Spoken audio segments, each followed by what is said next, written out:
Hello everyone, welcome to the lecture. I hope you all are doing good. Today in this lecture we are going to study structuralism and post-structuralism, the difference between the two.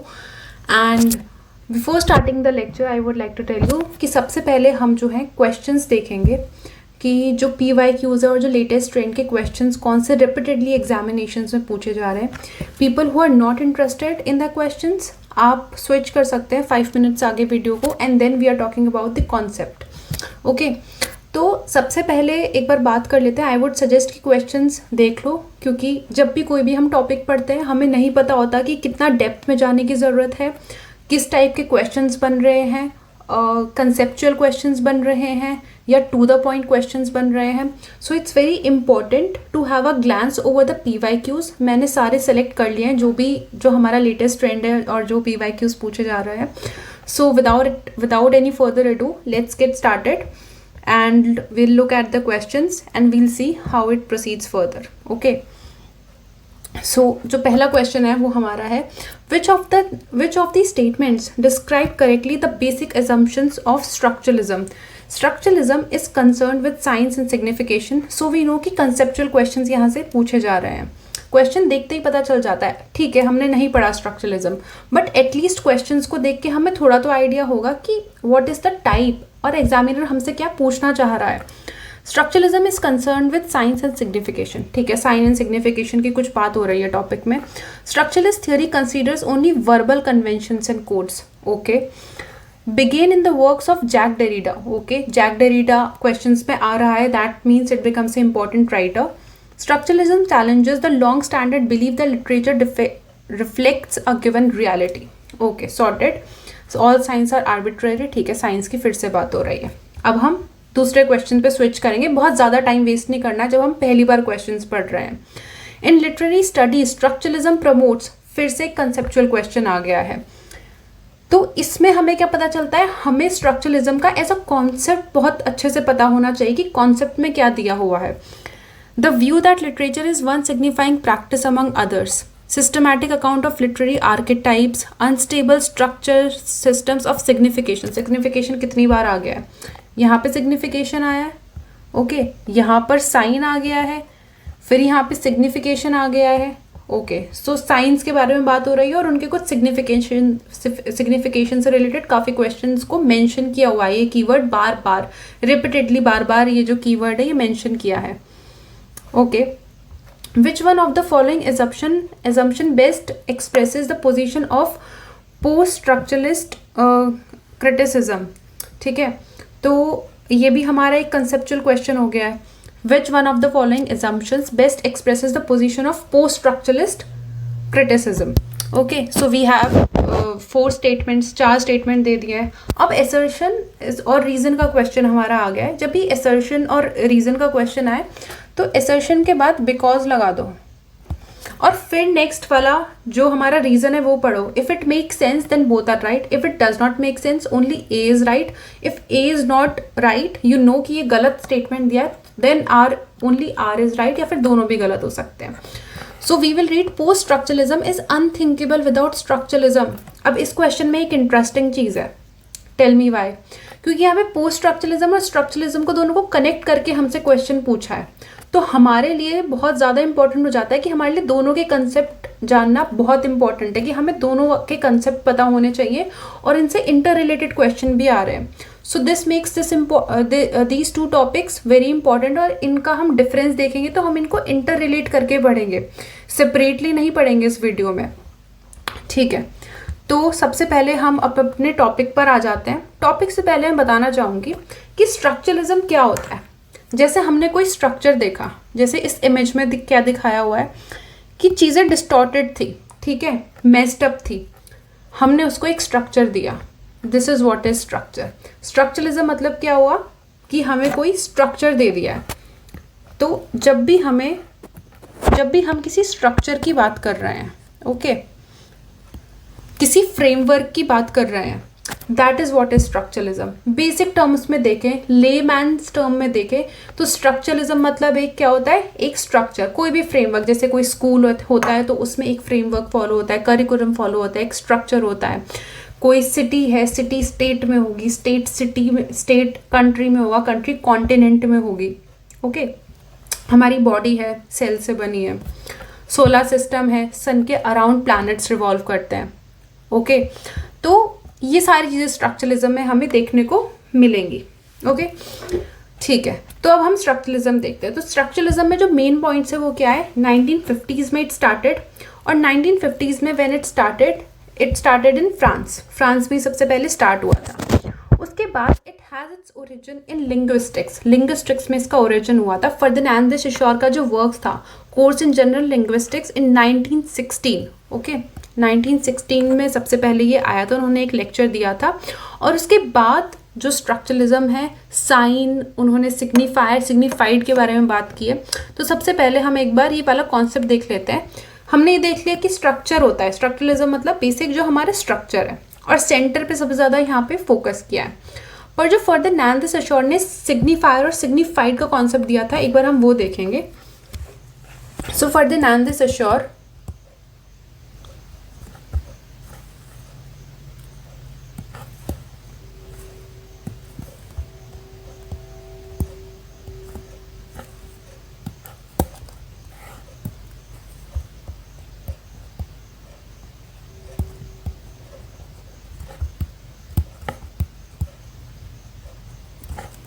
उन्होंने signifier और signified का concept दिया था। अब signifier और signified के concept में क्या होता है? सिग्निफायर है, फॉर एग्जाम्पल मैंने बोला yellow dog. Okay, I said yellow dog. So yellow dog से आपके दिमाग में बहुत सारी चीज़ें आ सकती हैं। येलो डॉग से अगर मैंने एक क्लास है 50 स्टूडेंट्स की, सो सम स्टूडेंट्स कैन से कि येलो डॉग उनको वो लेब्रा डॉग से उसको कनेक्ट कर सकते हैं, गोल्डन रिट्रीवर से उसको कनेक्ट कर सकते हैं, या कोई गोल्डन, अगर उनके पास कोई स्टफ टॉय है येलो कलर का, तो उससे भी उसको रिलेट कर सकते हैं। So this is what is signified, कि जो कॉन्सेप्ट आया ब्रेन में, जो कॉन्सेप्ट आया, ठीक है, जो कॉन्सेप्ट आया ब्रेन में, उसको हम सिग्निफाइड बोलते हैं। जैसे कि लेब्रा डॉग भी आ सकता है, ठीक है, या फिर कोई गोल्डन रिट्रीवर भी के बारे में सोच सकता है, या फिर कोई सॉफ्ट टॉय है, वो भी इमेज आ सकती है दिमाग में किसी भी तरीके की इमेज आ सकती है जब हम येलो डॉग बोलते हैं। सो उसने क्या बोला कि ये जो इनका रिलेशनशिप है ना, इट इज़ आर्बिट्ररी मतलब कोई भी डेफिनेट रिलेशनशिप नहीं है, it will keep on changing, क्योंकि हर एक इंसान के माइंड में जब कॉन्सेप्ट आता है, जब भी हम कोई वर्ड बोलते हैं, it is a completely different concept, कुछ भी आ सकता है, कोई भी इमेज क्रिएट हो सकती है, डिफरेंट इमेज क्रिएट हो सकती है। So that's what Ferdinand de Saussure is trying to say when he is giving the concept of sign, signifier and signified.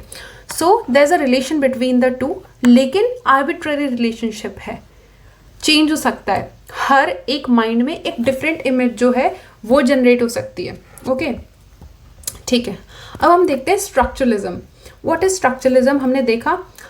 अब हम थोड़ा सा इसका थ्योरी पढ़ेंगे, and then we will move on to some examples, and then we will move on to the post structuralism. So taking a small example, we have a country India. In India we have states. In states we have districts and so on and so forth. That is how a structure is formed. Okay.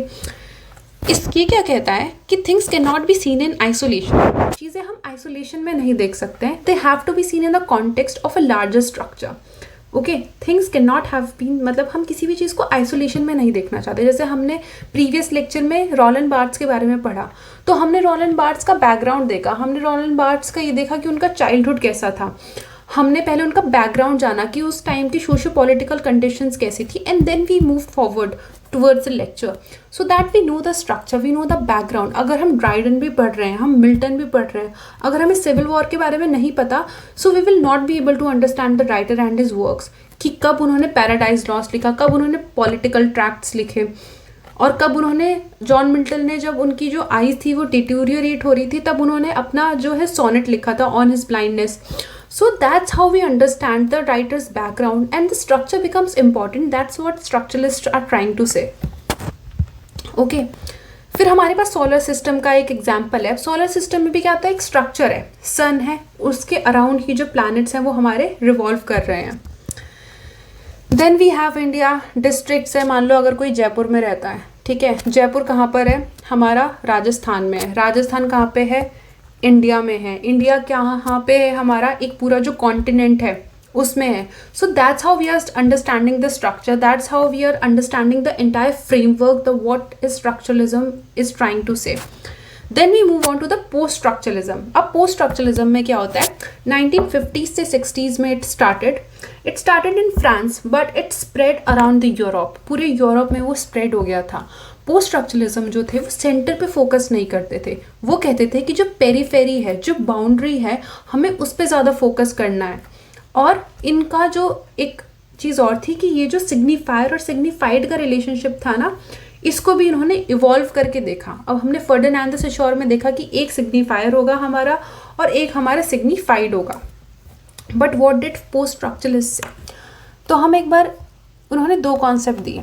एक तो जो structuralist ने बोला था कि centre पे focus करना है और एक पूरा स्ट्रक्चर है, उन्होंने इसको क्रॉस लगा के बोला कि नहीं, हम पेरीफेरी, हम बाउंड्री पे ज़्यादा फोकस करेंगे, हम माइनॉरिटीज़ को देखेंगे. ठीक है, we will look at the minorities. जो लोगों को बहुत ज़्यादा मेन स्ट्रीम में इंपॉर्टेंस नहीं दी जाती है, हम उनको देखेंगे. Okay, they will talk about blacks, क्योंकि वाइट्स को ज़्यादा इंपॉर्टेंस दी जाती है. They will talk about females, अगर मेल्स को ज़्यादा इंपॉर्टेंस दी जाती है. They will talk about boundaries, अगर सेंटर को ज़्यादा इंपॉर्टेंस दी जाती है. Okay, that is what post structuralist are trying to say. Completely opposite from the structuralist, so no relation from the structuralist. Okay, अब हम क्या पढ़ेंगे, इन्होंने एक कंसेप्ट और दिया था, जो सिग्निफायर और सिग्निफाइड है वो भी चेंज हो जाता है हमारा. कैसे हो जाता है चेंज, एक हमारा आ गया है सिग्निफायर. ठीक है, अब हमने सिग्निफायर में क्या देखा, मान लो हमने बोला क्राउन. ठीक है, crown.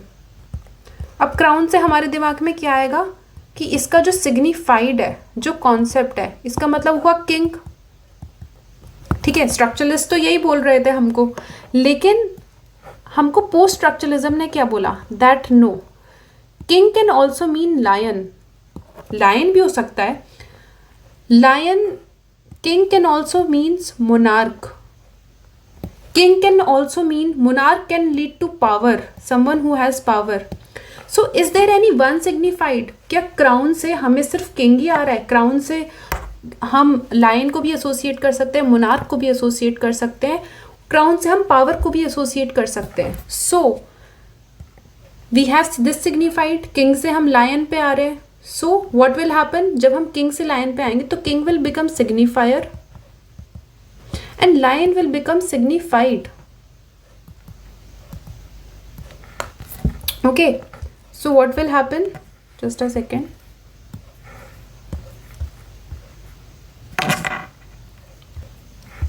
I'm just adjusting the marker.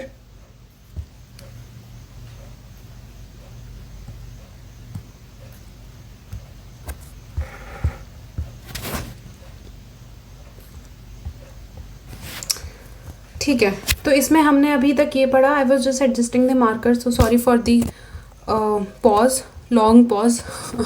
So yeah, then we move on to the next concept, next example, not the concept. We were studying post structuralism. So post structuralism हमारा 1950s to 1960s में start होता है. It developed in France, around Europe. और वो हमारा क्या होता है, सिग्निफायर और जो सिग्निफाइड है, हमने क्या देखा कि जो हमारा सिग्निफायर और सिग्निफाइड है, it keeps on changing.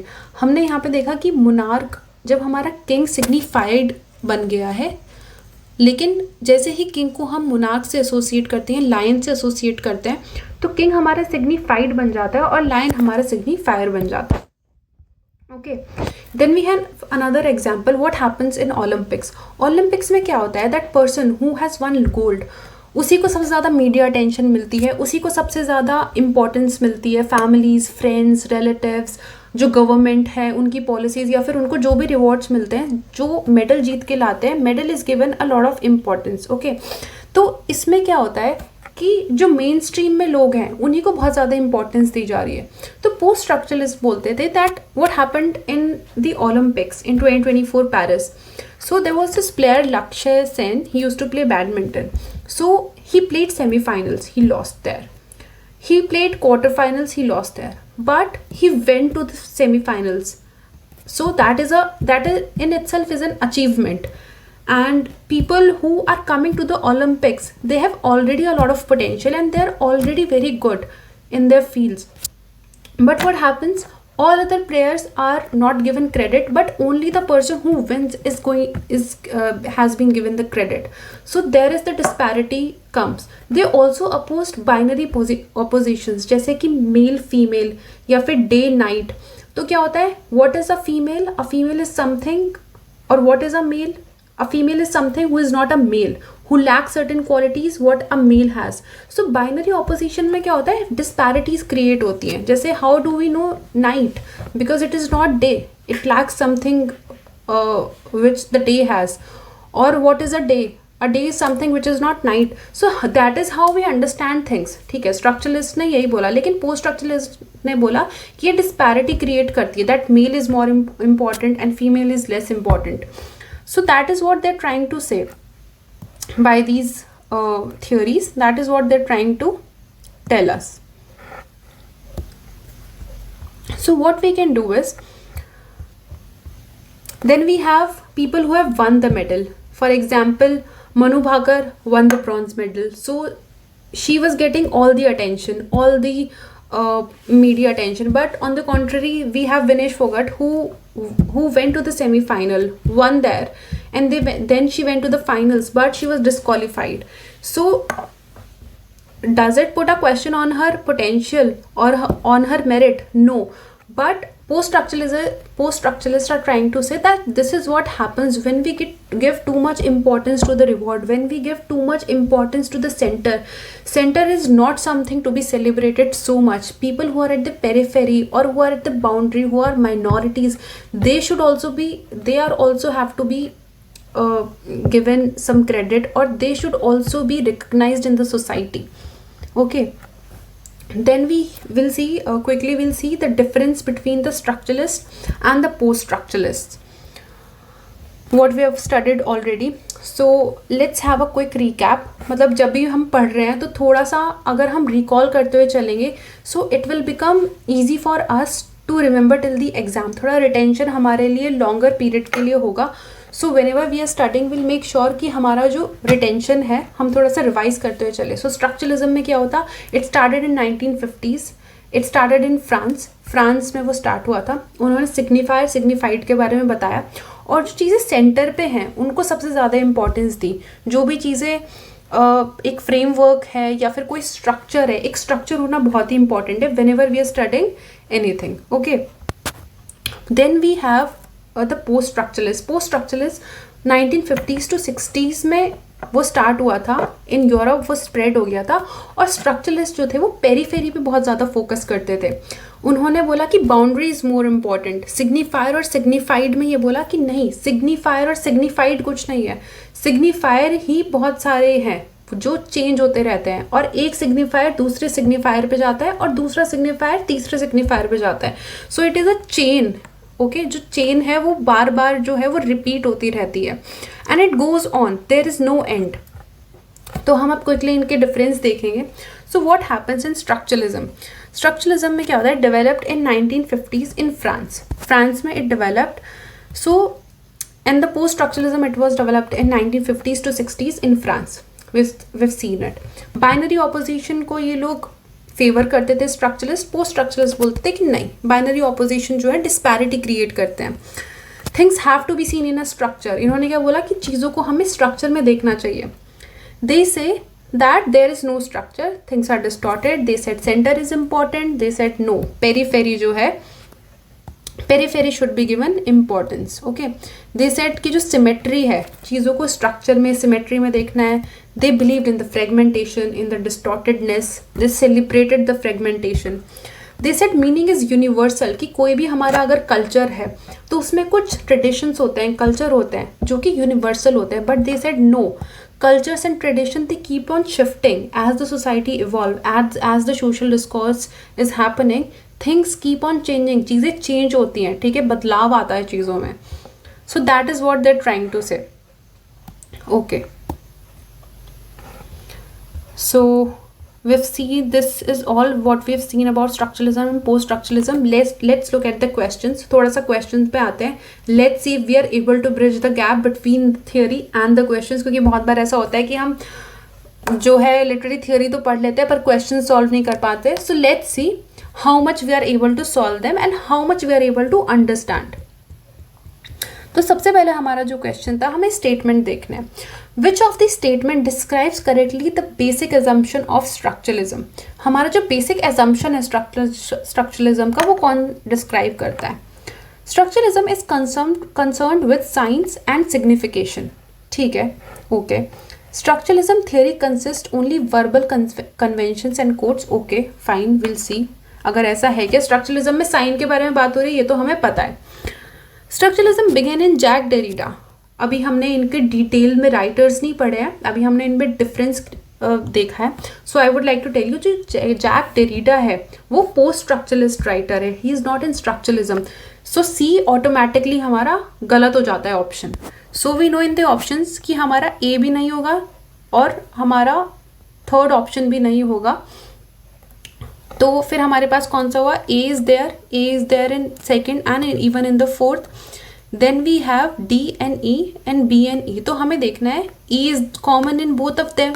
We have to see कि डी ऑप्शन होगा या बी ऑप्शन ज़्यादा एप्ट हमारे लिए रहता है. ठीक है, we have to see between D and B. So D, structuralism challenges long-standing belief that literature reflects a given reality. A structuralist theory consists only verbal conventions and codes. Convention और codes के बारे में हमने कहीं भी नहीं पढ़ा है. Structuralism challenges the long-standing belief that literature reflects a given reality. Okay, इन्होंने इसको challenge किया है, जो long-standing belief है, literature reflects a given reality. क्योंकि जो हमारे माइंड में इमेजेस बन रही है, जो मैंने बताया था कि डिफरेंट इमेजेस बन रही है और हर एक इंसान की जो रियलिटी है इट कुड बी डिफरेंट. तो अगर हमने ए ऑप्शन माना कि सही है और हमने माना ओके, वीव सीन कि हमारा जो है ए ऑप्शन, क्योंकि इसमें साइन के बारे में बात हो रही है, सिग्निफिकेशंस के बारे में बात हो रही है, और हमारा जो ई है, all science are arbitrary but without them we can not comprehend reality. अब हमने आर्बिट्ररी भी देखा था कि आर्बिट्ररी रिलेशनशिप होता है सिग्निफायर और सिग्निफाइड में. ठीक है, सिग्निफायर और सिग्निफाइड में आर्बिट्ररी रिलेशनशिप होता है. ठीक है, तो हमने ये देख लिया, ए एंड ई हमारे हो गए हैं. So we have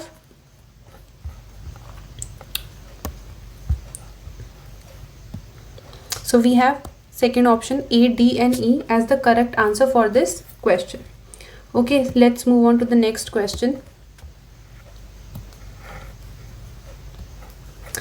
In literary studies, structuralism promotes new interpretation of literary works, view that literature is one signifying practice among other, systematic account of literary archetypes के बारे में हमने कहीं पे भी नहीं पढ़ा है.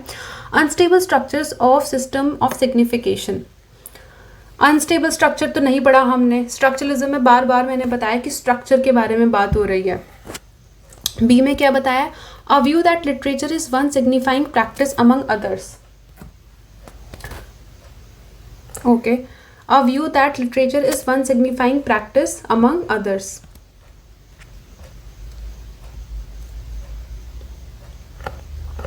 In literary studies, structuralism promotes A option, a new interpretation of literary works.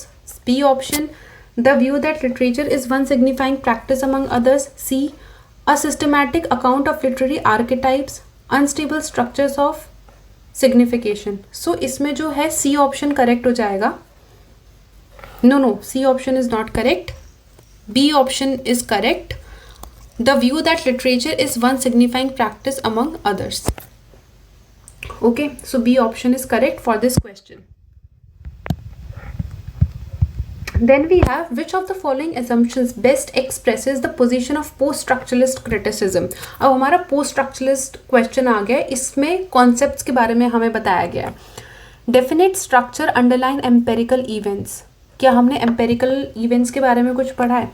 Language is representational. Okay. Knowledge operates according to procedures that are axiomatic. ये ना difficult आपको statements देंगे. कंफ्यूज करने के लिए। बट हमने पढ़ा क्या है, apprehension of reality is a construct.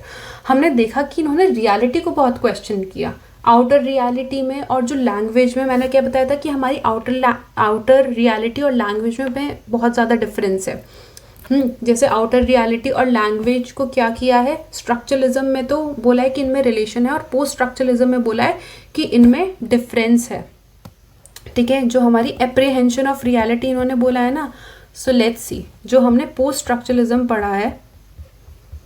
Post structuralism में यहाँ पे क्या दिया हुआ है, that the connection between, post structuralism में तो that connection between language and outer reality is there. Okay, यहाँ पे टाइपिंग एरर है, reality is there, but in post structuralism connection between signifier and the signified is severed, मतलब उसको distort कर दिया है। लैंग्वेज और आउटर रियलिटी में जो कनेक्शन है वो डिस्टॉर्टेड है। जैसे कि जो हमारा रेड कलर है, रेड कलर में क्या है, रेड कलर बहुत सारी चीज़ें डिनोट कर सकता है, डेंजर, लव, एंगर, बहुत सारी चीज़ें डिनोट कर सकता है जो रेड कलर है। एक रेड कलर ही कितनी सारी चीज़ें डिनोट करता है। तो पोस्ट स्ट्रक्चरलिज्म ने इनके बारे में भी बात की थी। सो moving on to the question, so third is going to be the right answer for this question. Then we have our next question, assertion. Post structuralism is, अब ये assertion reason वाला question आ गया। Post structuralism is unthinkable without structuralism. Post structuralism structuralism से ही evolve हुआ है, so statement 1 is correct. Because post structuralism continues structuralism strongly humanist perspective and it closely follows structuralism. Does post structuralism follows perspective of structuralism? No, उन्होंने तो completely oppose किया है। structuralism ने जो बोला और post structuralism ने उसको oppose किया है। In its belief that language is not the key to our understanding of ourselves and the world. Statement 2 reason इसका कंप्लीटली गलत है, क्योंकि स्ट्रक्चरलिज्म ने कभी भी, पोस्ट स्ट्रक्चरलिज्म ने कभी भी स्ट्रक्चरलिज्म को फॉलो नहीं किया है। So we know that only option A is correct and R is incorrect. So option 3 is the right answer for this question. So we have done the questions as well. I hope you are able to understand कि हमने जो questions पढ़े, questions हमने थोड़ी सी कोशिश की है। Although this lecture was not that much comprehensive, but at least we have tried to solve the questions जो latest trend में बार बार पूछे जा रहे हैं। So this is how we are going to take the next lectures as well, जो भी हमारे upcoming lectures होंगे। So stay tuned if you want more lectures like this on my channel. And if you want the PDF, you can join my Telegram channel, which is Prerna UGC Net. ठीक है, प्रेरणा UGC Net English. Okay, you can join the Telegram channel. People who have watched it till here, आपका attention span reward भी यही है, that you will get the PDF. इसमें मेरे short notes और बहुत सारे ये जो हमारे questions हैं जो आपको ढूंढने पड़ेंगे previous year में से, ये topic के साथ ही questions दिए हुए हैं। You can download the PDF and have a glance over it if you find it useful. Please like the video. Thank you so much. We're done for the day.